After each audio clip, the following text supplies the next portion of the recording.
Dzień dobry. Poniedziałek, 7:30. Upał przez całą noc był.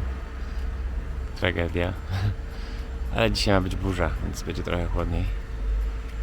No i tyle. Planów nie ma żadnych, więc raczej jakiś krótki spacer.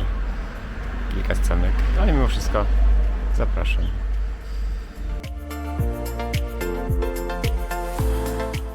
Dziewiętnasta 7. Można się chwilę przespacerować w końcu. Dzisiaj później zacząłem pracę. Jeszcze w czasie pracy musiałem chwilę przerwy zrobić, więc podwójnie późno skończyłem. Już jeszcze chwilę siedziałem w domu i się odwróciło. Teraz powinienem siedzieć i montować albo jakieś tam płacić rachunki, a dopiero teraz idę na spacer. Ale jest jeszcze jasno, więc nie ma tego złego, co by na dobre nie wyszło. Dzisiaj gdzieś mi mignął artykuł na Hacker News, że każdy z nas w pewnym momencie będzie niepełnosprawny i generalnie, że mamy lepsze i gorsze dni i musimy być jakby mentalnie z tyłu głowy przyszykowani na właśnie jakąś chorobę, trwałe bądź nietrwałe ograniczenie sprawności i ogólnie jakieś takie realistycznie podejść do tematu, nie optymistycznie, tylko realistycznie, ale też nie pesymistycznie, nie zakładać, że jutro nas coś przejedzie i będziemy jedli przez rurkę do końca życia, czego też nikomu nie życzę. No ale idea jest taka, żeby spróbować sobie to ułożyć w głowie. No i ja trochę odkryłem, że te spacery codzienne dają mi całkiem spory zapas przyjemności. Jak kiedyś będę miał złamaną nogę na przykład i nie będę przez chwilę łazić nigdzie, ale mnie depresja złapie. Ktoś może powiedzieć, ale nie możesz chodzić na spacery, to nic szczególnego się nie dzieje. Ale jak już się od 2 lat ciśnie codziennie, to ciężko się trochę odzwyczaić. Więc dlatego nie dziwię się sportowcom, że często kontuzja, nawet nie jakaś mega duża, załamuje ich kariery. No, w sumie nie tyle łamie ich kariery, co łamie ich. Wierzę, że jak się sportowcem i każdy dzień jest na wagę złota, jak się nie ćwiczy. To jest taka percepcja. No, to musi być ciężkie. Zachód słońca nad osiedlem. W sumie nie wiem, czy będzie cokolwiek widać. Pewnie zbyt jasne jest to słońce, żeby dobrze kamera złapała kontrast na automatycznym ustawieniu. Orlik w przebudowie.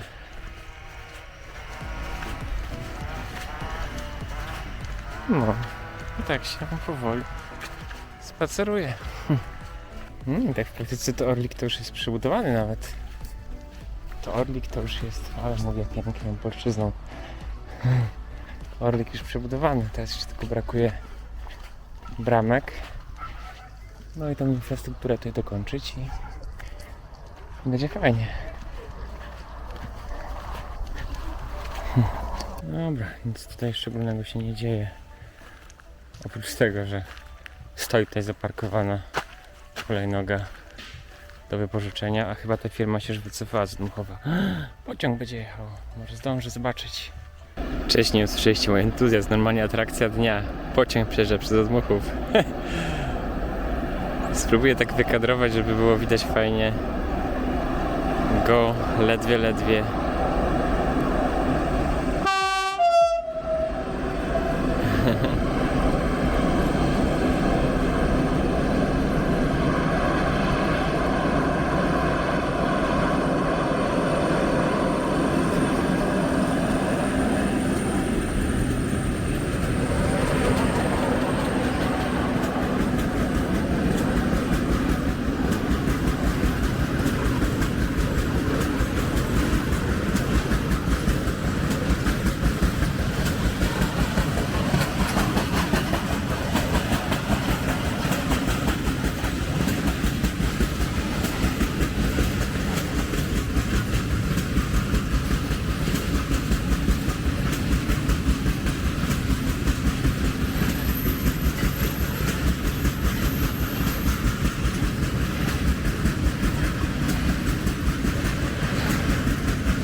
Ale hałasuje.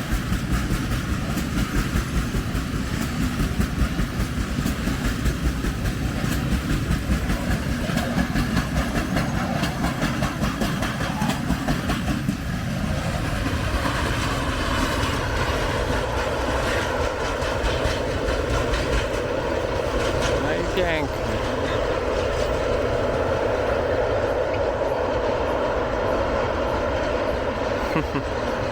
Studiowaliśmy optykę, kawałek tam tej optyki było na fizyce, bo są specjalizacje i tam na mojej akurat było trochę mniej. Tam było coś właśnie o cienkich warstwach w optyce i te efekty lens flare. Czy wam pokażę? No, o, tutaj jest taki ten dynks. I to chyba wynika z tego, że są jakieś cienkie warstwy na cienkich warstwach i generalnie te wszystkie ośrodki tutaj optyczne nie są jednorodne.